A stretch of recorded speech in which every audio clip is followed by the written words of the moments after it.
नमस्कार, मैं रीना त्रिवेदी चक्रधारी शंखनाद न्यूज चैनल में आपका स्वागत करती हूँ। आज हमारे साथ गोसाई कमली वाले बाबा जी और हमारे चैनल के managing director mister Pramod Tyagi ji जुड़े हैं। यह हमारे साथ कोरोना वायरस के विषय में बात करेंगे। जय श्री राम। मैं चक्रधारी शंखनाद से प्रमोद त्यागी और आज हमारे बीच बैठे हैं गोसाई कमली वाले बाबा। उनसे कुछ आज कोरोना के विषय पे हम बात करेंगे। बाबा, आप कोरोना को किस तरह से देखते हैं? सबसे पहले बहुत बहुत स्वागत है आपका। आप इस विषय में जो है आप पहल उठा रहे हो, जो एक बहुत ही संकट की स्थिति उत्पन्न हो गई है जब हम अपने मनुष्य को खोए जा रहे हैं। तो इसको जो है हम सबसे पहले स्वच्छता से जोड़ के देखते हैं। स्वच्छता जो है वो बहुत ही ज़रूरी है हमारी सभ्यता में। अब किसी भी सभ्यता को उठा के देखो तो सबसे पहले ज़रूरी होता है कि हम जो है अपने आप को साफ रखें, स्वच्छ रखें, अपने समाज को स्वच्छ रखें, तो ही जो है विकास संभव है। ऐसा संस्कृत में एक श्लोक है कि जिसका अर्थ है देवताओं का निवास, देवी देवताओं का निवास केवल और केवल स्वच्छता और सफाई वाली जगह पे होती है। हमारा एक नित्य नियम होता है, सब लोग जो है धर्म के विषय में बहुत ज्यादा ये कहते हैं कि धर्म क्या है, धर्म क्या है। लोगों को पता नहीं होता कि धर्म वास्तव में है क्या। धर्म की जो व्याख्या है, धर्म जो है वो कर्म से जुड़ा हुआ है और धर्म का जो मूल है वो है सदाचार, सत का आचरण। सदाचार प्रथमो धर्म, और उसी सदाचार में हमारा स्वच्छता, स्नान, ध्यान ये सब आता है। इसके लिए कोरोना जो है हमारे सदाचार से संबंधित है। अगर आप उस सदाचार में आप व्यभिचार डाल दोगे तो कोरोना जैसे रोग का होना आम बात है। अभी जैसे बाबा बात आ रही है कि लोग बाग अपनी सावधानी को बरतते नहीं हैं और बोलते हैं सरकार ने क्या किया, सरकार ने कुछ किया ही नहीं है। इस तरह के लांछन जो लगाते हैं, इसमें सरकार का दोष है या हमारी जनता का ज़्यादा दोष है? देखिए, सरकार जो है वो कभी भी आपको स्पून फीडिंग नहीं करा सकती। घर जा जाके ये पल्स पोलियो का कोई टीकाकरण नहीं है कि पहले टीका इसका बन गया है और आपको घर घर जाके सरकार दे दे। ये रोग एक ऐसा रोग है जो अभी अभी नया आया है। इस रोग के विषय में जो है इसके रोकथाम के लिए जो जरूरी कदम है वो सरकार आपको बता रही है कि ये कदम आपको उठाना है। अगर आप वो कदम ही ना उठाओगे तो उसमें दोषी कौन, सरकार या आप? सरकार ने आपको सचेत किया कि आप मास्क लगा के घूमो, आप बिना वजह बाहर घर से ना निकलो, सोशल डिस्टेंसिंग का आप मान रखो। आप इन सब चीजों को ताक पे रख के अगर आप आपकी मर्जी की चलाओगे और फिर बोलोगे कि मैं कोरोना से ग्रस्त हो चुका हूं, तो इसमें सरकार क्या क्या करेगी? सरकार तो सरकार के तरीके से, सरकार का जो है उनके अस्पताल और उनके दवाखाने, उनमें वो जो भी मूलभूत सुविधाएं हैं वो मुहैया कराने की जिम्मेदारी सरकार की होती है। लेकिन उस सुविधाओं का लाभ उठाने के लिए तो आप जब तक लाभ उठाने के लिए उसके लिए कुछ कर्म ही नहीं करोगे और उल्टे कर्म करोगे तो उसमें सरकार का कहां से दोष आप दे सकते हो? लेकिन कुछ हमारे जो जनता के अभिनव हैं वो बोलते हैं कि सरकार अगर रोजगार नहीं देगी तो घर में राशन नहीं होता तो बाहर निकलना ही पड़ता है, कमाने के लिए तो बाहर निकलेंगे ही उसके लिए। और फिर वो उसकी सावधानी, जो कोरोना की जो सावधानी है अपने आप को बचाना है, उसकी सावधानी का मेरे हिसाब से 50% या 40% लोग तो उसका ध्यान नहीं देते। जी। इसके विषय में आप क्या कहेंगे? ये बिल्कुल सही बात है। ये आप किससे धोखा दे रहे हो? सबसे पहले तो आप ये जान लो कि आप जो अगर इन सारी जो आवश्यक विषय वस्तु है उसको आप अगर उनका उल्लंघन करोगे तो आप धोखा स्वयं को दे रहे हो, आपके समाज को दे रहे हो और आपके देश को दे रहे हो।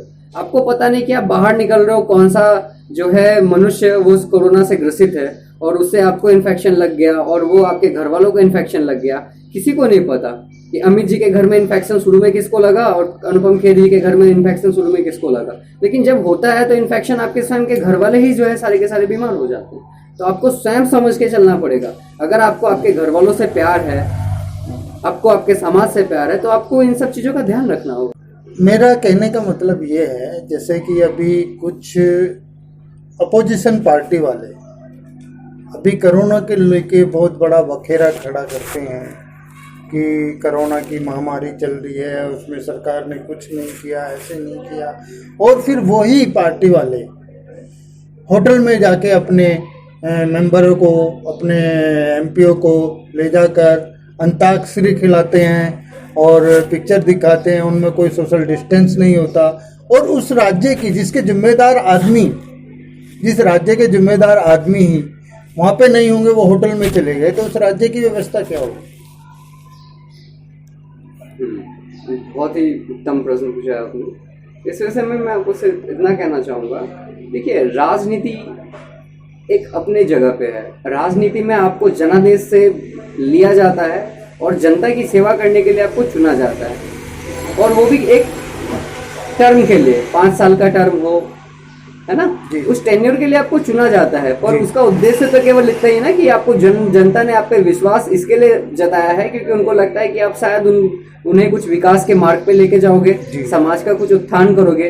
लेकिन आप उस उत्थान को छोड़ के दूसरी सरकार के ऊपर सिर्फ टीका टिप्पणी करना, आज ये कोरोना सिर्फ भारत का या सिर्फ किसी एक राज्य का समस्या नहीं है। कोरोना एक ग्लोबल समस्या है, वैश्विक समस्या है। इसमें बड़े बड़े राष्ट्र जो अपने आप को विकासशील और विकसित बताते हैं, वो सारे विकसित राष्ट्र भी इसकी चपेट में आ चुके हैं। उनके पास भी आज इसका कोई समाधान नहीं नजर आता है। तो ऐसी स्थिति में आपको सर्वप्रथम जो है आपके मूलभूत जो है आपका जो जनादेश देने वाले जो आपके आपका जो जन है, वो सबसे अमूल्य धन है। आप अगर आपकी जनता का ही ध्यान नहीं रख पाओगे तो फिर वो राजा किस काम का जो अपनी प्रजा का ही ध्यान न रख पाए, तो फिर उसको दूसरी बार जनादेश का और दूसरी बार सत्ता में आने का कोई अधिकार नहीं है। बिल्कुल सही। आप रिजॉर्ट में जाओ, पार्टी करो, आप जो भी करते हो करो, उसके लिए मैंने कभी इनकार नहीं किया या किसी जनता को भी इनकार नहीं होगा, लेकिन समय और जो स्थिति है उसको ध्यान में मद्देनजर रखते हुए करना चाहिए। आज के माहौल में इस तरह की वो नहीं होनी चाहिए। जबकि तुम स्वयं मुख्यमंत्री हो, तुमने कोई सामने वाले ने अभी तुम्हारा वो तो किया नहीं है, विरोध तो किया नहीं है, या उसने पूरे अपने बहुमत का सिद्ध तो किया नहीं है,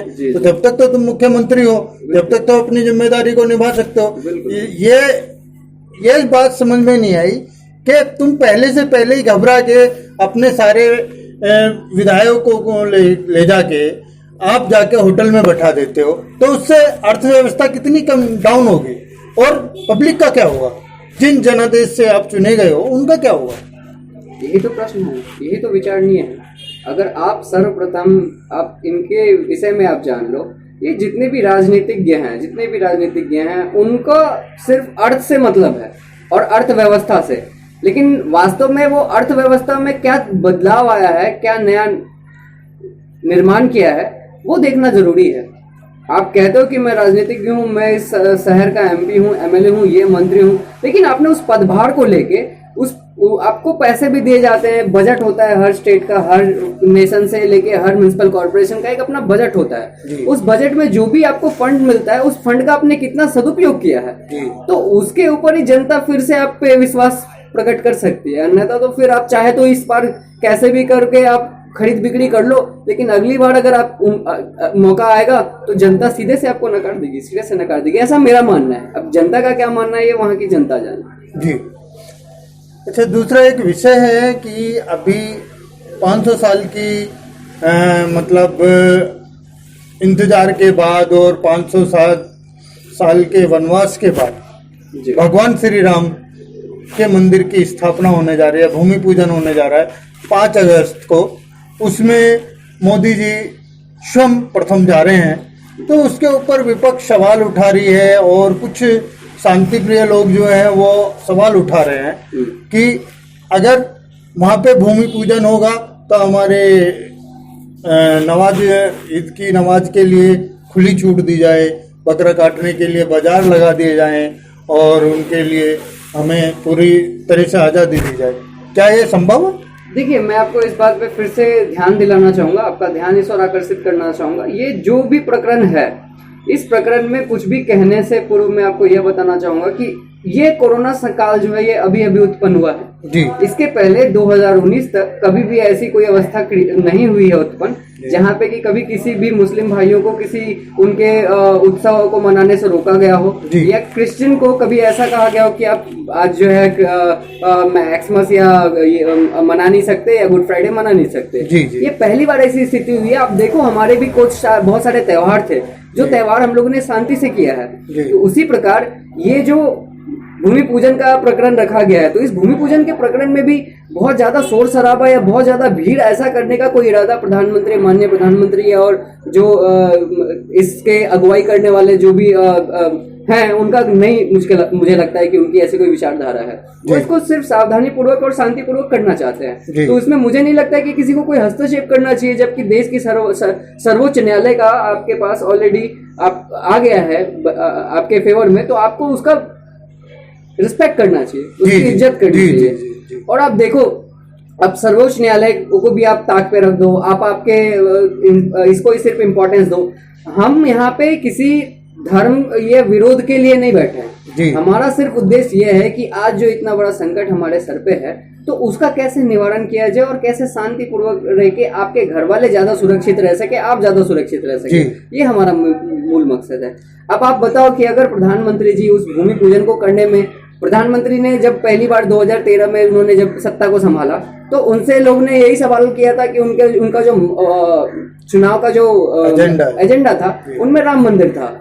दूसरी बार सत्ता में आने पे जनता तो उनसे यही पूछेगी ना कि हमने आपको जनादेश पे बुलाया, आपने आज तक राम मंदिर का किया क्या? तो उनको भी जवाब देना पड़ता है। आज उनको भी जवाब देने की उनकी भी स्थिति उत्पन्न हो जाती है। उनके लिए तो ऐसा है कि अगर वो नहीं करेंगे तो भी मरेंगे, मारे जाएंगे, लोग की नजरों में वो गिर जाएंगे, और अगर करेंगे तो जो विपक्षधारी है, विपक्ष वाले हैं, वो सवाल खड़ा करेंगे। तो मैं विपक्ष वालों से सवाल पूछना चाहता हूँ कि आप ही मुझे मार्ग बताएं कि आखिर कैसे आप इसका निवारण करेंगे। आपसे एक राज्य नहीं संभाला जा रहा है, 2 राज्य नहीं संभाला जा रहा है, आप 2 राज्यों को सही से नहीं संभाल सकते हो। एक आपका महाराष्ट्र है जहाँ पे कि आपकी गठबंधन की सरकार है, एक आपका राजस्थान है, बाकी सारे जगह पे वाम और अलग अलग पार्टियां हैं जो अपनी राज्य को चला रही है। तो आप आपके राज्य को अगर सही तरीके से नियंत्रण नहीं कर सकते, तो आप देश को और आगे विश्व में, भारत जो एक ऐसी शक्ति थी, विश्व की शक्ति थी, विश्व का गुरु था, उसकी महत्ता को आज आप कितनी धूमिल कर दी। और आने वाले समय में भी सुप्रीम पावर बनने जा रहा है। बिल्कुल बिल्कुल। भारत देखो, भारत हमेशा से शांति प्रिय देश है, चाहे कुछ भी कह लो, आप वीटो पावर मत दो, मुझे उससे कोई ऐतराज नहीं है, लेकिन आप देखो शांति की अगुवाई करने की बात आएगी तो भारत हमेशा सर्वोपरि होगा और सबसे आगे होगा। भारत के पास शांति की शक्ति है। भारत हमेशा शांति को ही, आज जब पाकिस्तान कुछ करता है, आतंकवादी कुछ करते हैं, तो भारत सिर्फ उसको रोकने के लिए, रोकथाम के लिए जो जरूरी कार्रवाई है वही करता है। वो सर्जिकल स्ट्राइक वो इसलिए ही करता है, इसलिए नहीं करता है कि उसको किसी से फाइट करना है, किसी से वार करना है, किसी का अपनी सुरक्षा के हिसाब से, हाँ, किसी और की जमीन को अक्वायर करना है, ऑक्यूपाई करना है, ऐसा भारत का कोई मकसद नहीं है। जी। अच्छा, अभी जो है राहुल गांधी, सोनिया गांधी, माइनो और प्रियंका गांधी और कांग्रेस के अन्य नेतागण, वो अभी उनका कल मैंने एक डिबेट देखा था, तो उसमें बोल रहे थे कि अब हम भारत के कोने कोने में हर गवर्नर के वहां पे जाके धरना धरेंगे। ये क्या पॉसिबल? और ये कौन से कानून में लिखा है कि तुम अगर अपने ही घर में विद्रोह कर रहे हो और तुम इस तरह की गवर्नर को या जनहित में जनता को परेशान कर रहे हो, ये कौन सा है? सबसे पहले तो उनको भारत के साथ जो है, भारत को विश्वास में लेना पड़ेगा। आज वो जनादेश से बाहर हैं, 70 सालों के बाद वो इस बुरी तरीके से हारे हैं। उसके पीछे कहीं ना कहीं कारण यही है कि उन्होंने विश्वास खो दिया है, जनता के बीच अपना विश्वास खो दिया है।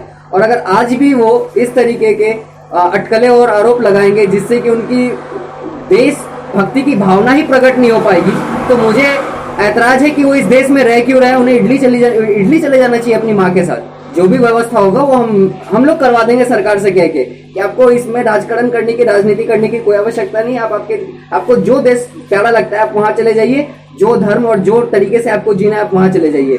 भारत एक सर्वधर्म को सद्भाव के साथ देखता है। ये सेक्युलर कंट्री है, इसको आप सेक्युलर रहने दें। धार्मिक, सांप्रदायिक आप मतभेद पैदा करके आप किसी भी तरीके से झगड़ा और ऐसी स्थिति उत्पन्न ना करें जिस स्थिति से कि आपके आम जनता को नुकसान हो। अगर आप ऐसा ही करेंगे तो जनता जो है आज अंधी नहीं है, जनता सब जानती है, ये पब्लिक है, सब जानती है। बाबा जी, मेरा कहने का मतलब ये था कि जब तुम्हारे घर की लड़ाई है, मेरे घर की लड़ाई है, तो मैं अपने पड़ोसी को कैसे दोषी बता सकता हूँ? बिल्कुल नहीं बता सकते हो। आपको पहले आपके गिरबान में झांकना पड़ेगा, आपको आपके गिराबान में झांकना पड़ेगा। आप उसी कांग्रेस, उसी मोतीलाल नेहरू और जवाहरलाल नेहरू, इंदिरा गांधी, राजीव गांधी के आगे की संतान होके आए हो, और उसी में आपका जो संजय गांधी जी के जो पुत्र हैं वरुण गांधी और प्रियंका गांधी वो आज मेनका। भारतीय जनता पार्टी की तरफ है और आप जो है कांग्रेस की तरफ हो। मेनका गांधी। हाँ, मेनका गांधी। तो मैं वही कह रहा हूँ कि आप देख लो, एक ही परिवार है, इसमें दो अलग अलग भाग में बंट गए। तो आज आप खुद के अंदर पहले आप तय करो कि आपके गृह युद्ध को आप भारत का युद्ध ना बनने दें। शुरुआत से हमेशा से ऐसा ही होता आया है। आप देखो कि उनके गृह में ही हमेशा युद्ध रहा है। राजीव गांधी और संजय गांधी की विचारधाराओं में युद्ध रहा है, इंदिरा गांधी और संजय गांधी की विचारधाराओं में हमेशा से मतभेद रहा है, और उस मतभेद का मुआवजा जो है आम जनता को चुकाना पड़ा है। जी। हमने एक अच्छा नेता, राजीव गांधी जैसा अच्छा नेता खोया जिन्होंने टेक्नोलॉजी पे बहुत ध्यान दिया। हमने उसके बाद जो खोया, उसके बाद मुझे लगता नहीं कि आज फिर जो है कांग्रेस में दूसरे किसी ने भारत के लिए कुछ अच्छी आवाज उठाई हो। जी, देखो ये तो सच्चाई है। हीरा जो है ना वो कोयले में ही होता है, जी। वो कीचड़ में ही कमल खिलता है। तो जरूरी नहीं है कि एक जगह आपने देखा कि सब जगह गंदे हैं तो उसमें से कोई एक अच्छा नहीं हो सकता। जी, बिल्कुल ये विचारधारा जो है सबका अपना अपना, सब अपने अपने विचारधाराओं के लिए स्वतंत्र है। आप जो विचारधारा रखना चाहते हो आपके देश के प्रति, आपके समाज के प्रति, आपके कल्याण के, परिवार कल्याण के प्रति, ये आपका स्वयं का मुद्दा है, निजी मुद्दा है। जी। इसमें आपको कोई भी हस्तक्षेप नहीं कर सकता और आप किसी के भी बात को मानने के लिए आप इसमें प्रतिबद्ध नहीं हो। जी। तो अभी जैसे कि अभी सुनने में आ रहा है कि वैक्सीन बहुत जल्दी से जल्दी हमारे देश के अंदर आ जाएगी। हाँ जी, हाँ जी। तो मैं चाहता हूं कि जनता के लिए क्या मैसेज होना चाहिए इस माहौल में। देखिए, बात अगर वैक्सीन आ जाए, मैं आपको एक बात बताता हूँ। हमने भारतवर्ष में पल्स पोलियो को बहुत ही मुश्किल से खदेड़ा। टीबी जैसे क्रॉनिक रोग को, टीबी भी एक, ट्यूबरक्लोसिस भी एक क्रॉनिक रोग था, उसके लिए भी उसकी जो एंटी वैक्सीन आई और जो एड्स की ART आई, तो इन सबको आने में और इन सबको मेटरलाइज होने में बहुत समय लगता है। जी। तब तक तो आपको आपकी सावधानी और आपकी स्वच्छता का ध्यान रखना पड़ेगा। आप सोचोगे कि सरकार सब कुछ करके दे दे, जब आपके घर वाले कोई गुजर जाएंगे तो क्या उनके उस बॉडी का आप फिर से वापस ला पाओगे? अभी आपके लिए मूल क्या है कि आप जो है स्वयं को सुरक्षित रखें और बने जिम्मेदार। इससे क्या होगा कि आपके घर वाले भी सुरक्षित रहेंगे, आपके समाज, आपके देश वाले भी सुरक्षित रहेंगे। तो वैक्सीन आना एक दूर की बात है। इसमें बड़े बड़े देश, सारे देश लगे हुए। रशिया का कहना है कि उन्होंने वैक्सीन को डेवलप कर लिया है। इंडिया भी वैक्सीन का ट्रायल, ह्यूमन ट्रायल स्टार्ट कर दिया है। तो जब तक उसका एक कंक्रीट रिजल्ट नहीं आ जाता, तब तक तो precaution is always better than cure. हमें सावधानी रखनी ज्यादा जरूरी है। Safety first, safety must and safety last. अगर आप सावधानी नहीं रखेंगे तो दूसरा दुनिया का कोई भी जो है आपको सिर्फ यही सवाल उठाएगा कि आपने सावधानी क्यों नहीं बरता। बिल्कुल सही, बिल्कुल सही। कोई भी आपसे यही कहेगा कि आप असावधान कैसे हो सकते हैं, जब आप जान रहे थे, टीवी वाले चीख चीख के, मीडिया वाले, मीडिया कर्मी, सरकार, हर कोई चीख चीख के बता रहा है कि ऐसा एक संकट आया हुआ है जो ग्लोबल संकट है। तो ऐसे संकट में यहाँ पे हर किसी को अपनी जिम्मेदारी स्वयं लेनी पड़ेगी। जी, बिल्कुल सही। कुछ लोग जो हैं, हमारे जो नवयुवक हैं, वो मास्क का पालन नहीं करते। हाँ जी।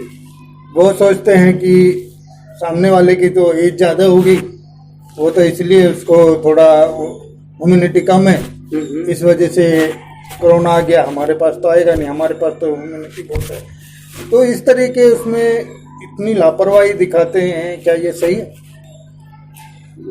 देखो, भारत जो है, भारत आज के समय में विश्व का दूसरा सबसे बड़ा आबादी वाला, जनसंख्या वाला देश है। और इसकी सबसे खास बात यह है कि भारत में सबसे ज्यादा आज यूथ पावर है, और यूथ जो है वही नव निर्माण करता है, वही राष्ट्र निर्माण करता है। अगर युवा जो है, अगर युवा पीढ़ी इस बात में असावधान होने लगेगी तो हमें इस बात से बहुत ही आपत्ति होगी कि वो फिर ध्यान नहीं रख पाएंगे, क्योंकि युवा पे ही जिम्मेदारी होती है, युवा के कंधों पे ही बोझ होता है। अब उनको यह देखना है कि उनके कंधों पे घर के परिवार जो है वो खुशी से झूमे, बच्चे खेले, या वो किसी को अस्पताल लेके जाए अपने कंधों पे, या आज तो अब आपके परिजनों को अपने परिवार की जिम्मेदारी नहीं लेके जा सकते। जी। आपको तो कोरोना से बहुत खुशी होगी फिर ऐसे युवाओं को कि आपको अपने परिवार के सदस्यों को कंधा देने की भी जरूरत नहीं है ना।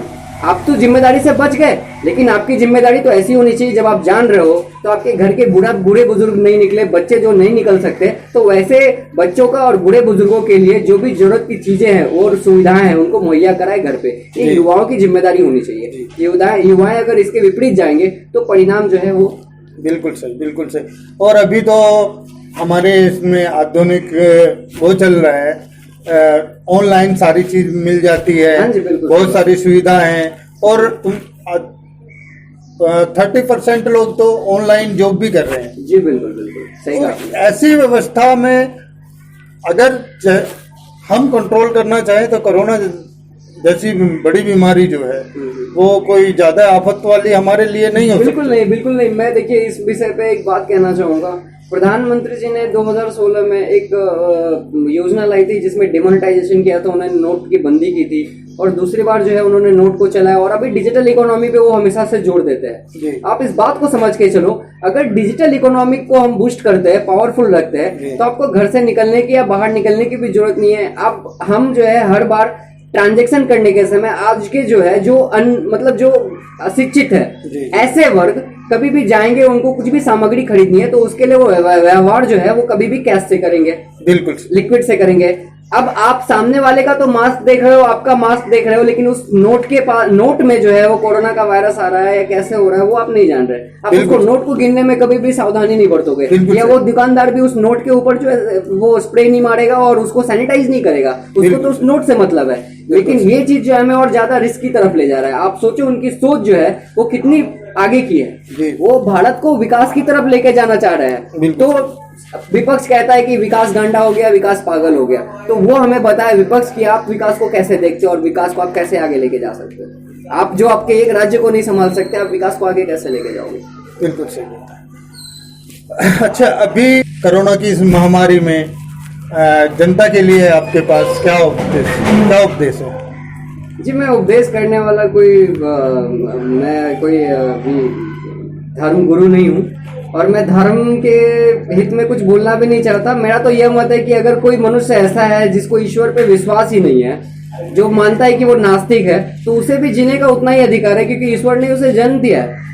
तो हम धर्म और इन सब मुद्दों में नहीं पढ़ना चाहते और उपदेश नहीं देना चाहते। मैं सिर्फ यही जानता हूँ कि यह जो है एक वैज्ञानिक प्रकरण है। कोरोना नामक एक डिजीज जो है वो एक वैज्ञानिक बायो डायवर्सिटी से उत्पन्न हुआ एक डिजीज है। तो उसमें हमें हमारी संस्कृति और हमारी मूलभूत चीजों से जुड़े रहना ज्यादा जरूरी है। आज आप देखो कि सबसे बड़ा पॉपुलेटिव कंट्री जो है वो चाइना, लोग उस पर आरोप लगा रहे हैं कि उन्होंने कोरोना वायरस को ये किया है, लेकिन आज वहां पे डेथ रेट कम है, मोर्टालिटी रेट वहां पे बहुत लो है।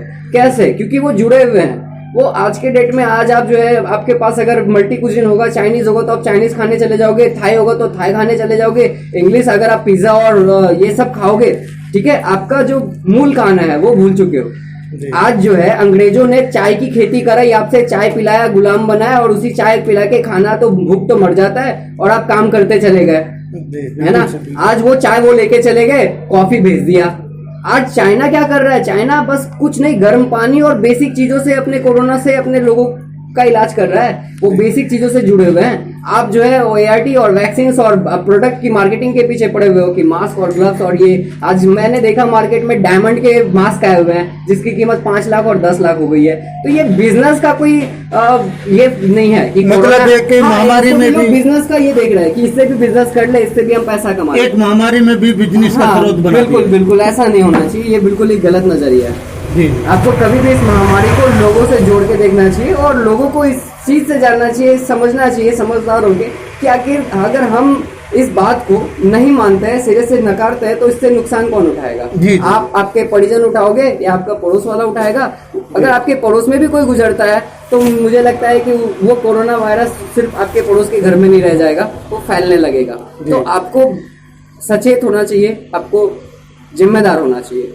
हर जनता से यही मेरा निवेदन है, हाथ जोड़ के विनती है कि आप जिम्मेदार बनो। युवा पीढ़ी को सबसे ज्यादा आवश्यकता है कि वो जिम्मेदार बने, अपने आने वाले पीढ़ी का वो ध्यान रखे, अपने बूढ़े बुजुर्ग पीढ़ी का वो ध्यान रखे, क्योंकि अगर उनका वो ध्यान नहीं रखेंगे तो उनका ध्यान कौन रखेगा आज के समय में? क्या बुजुर्ग को, एक बूढ़े को वृद्धाश्रम में छोड़ देना ये हमारी संस्कृति है? हमारी संस्कृति ये नहीं है। हमारी संस्कृति है कि हम औरों का भी सहारा बने, किसी और के लिए। हमारा जो सनातन धर्म है उसके अनुसार जो हमारे पिछले इतिहास को निकाल के देखा जाए तो हमारे यहाँ तो मृत्यु की शैया से आदमी को जीवित किया जाता था। बिल्कुल किया जाता है, आज भी संभव है। लेकिन आज हम छोटी छोटी बीमारियों से डर जाते हैं और उसमें चक्रों में फंस जाते हैं। ऐसा क्यों? क्योंकि आपने अंग्रेजी दवाइयों के ऊपर निर्भरता आपकी बढ़ा ली है। क्षमा चाहता हूँ, और आप जो है हमारे यहाँ पे आयुर्वेद में कहा जाता है कि ऐसा कोई भी वृक्ष या वनस्पति नहीं है जिसमें आयुर्वेदिक गुण ना हो। लेकिन आज जो है आप मेडिसिन बेचते हो, मैं इससे नहीं, मैं जानता हूँ कि ये कॉन्स्पिरेसी है। इस कॉन्स्पिरेसी के तहत भारत पे आक्रमण करने वाले जितने भी आक्रमणकारी हुए वो सब यहाँ से जो मूलभूत थी ज्ञान विज्ञान वो लेके गए और वही विज्ञान को नया नाम देके आपके पास भेजते हैं।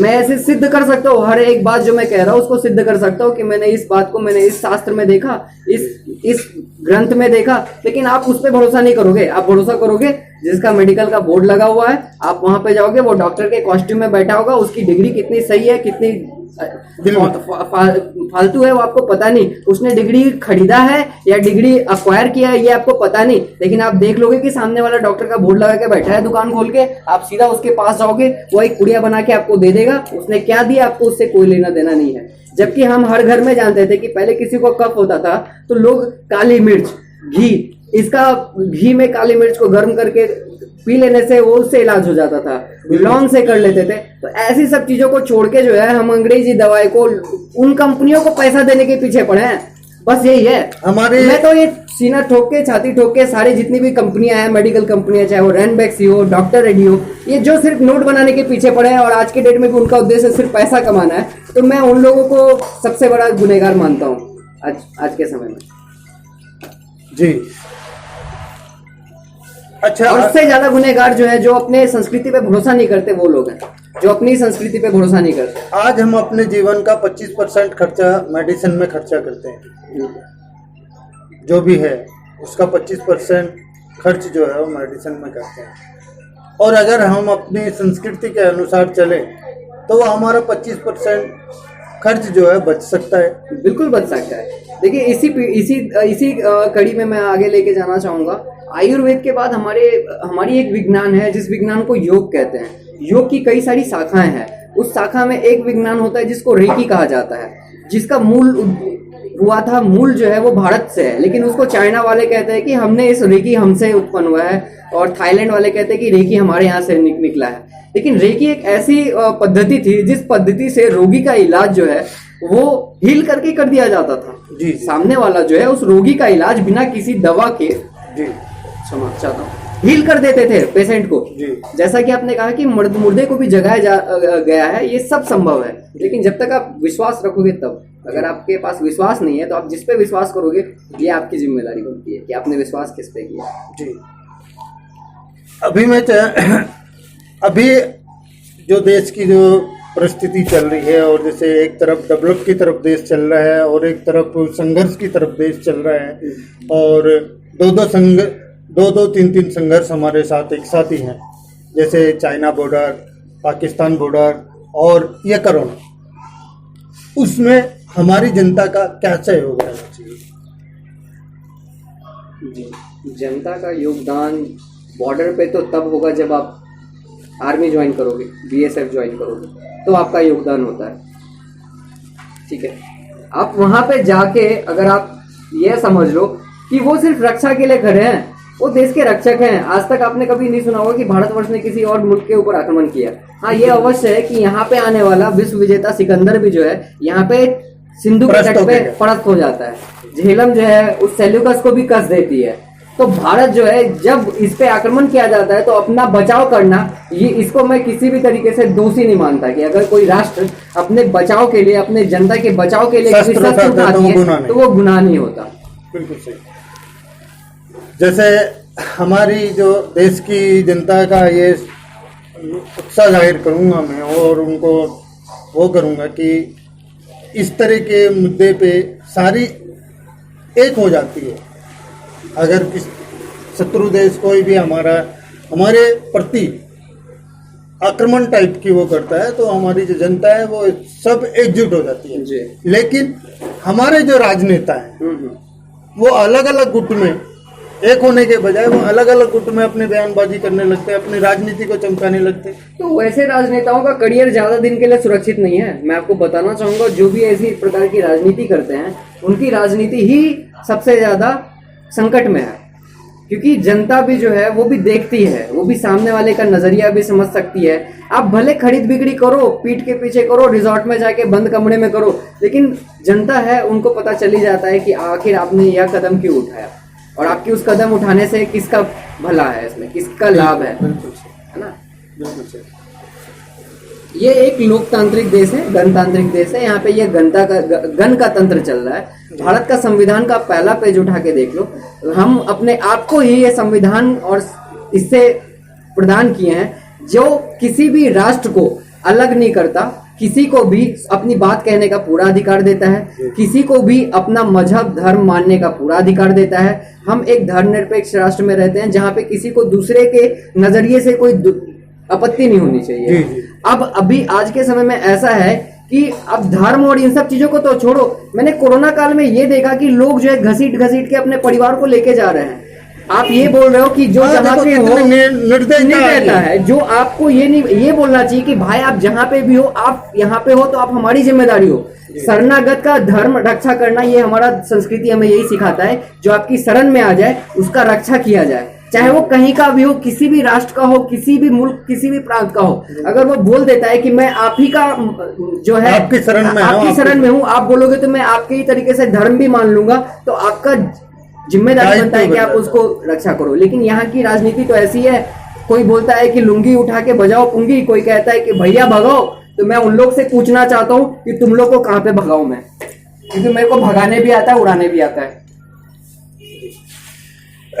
अभी हम अपने इसके सारे वाक्यों को खत्म करते हुए आपका धन्यवाद करता हूँ और जनता को कुछ दो शब्दों में श्लोक के साथ, कुछ प्रवचन के साथ जागृत करें। मुझे बड़ा आभार प्रकट होगा आपसे। देखिए, श्लोक तो कई सारे हैं और मैं एक ही कहना चाहूंगा, ये शान विद्या न तपो न दानम ज्ञानम न शीलम न गुणो न धर्मम से मर्ते लोके भूई भारभूता मनुष्य रूपे नृगा शरणति।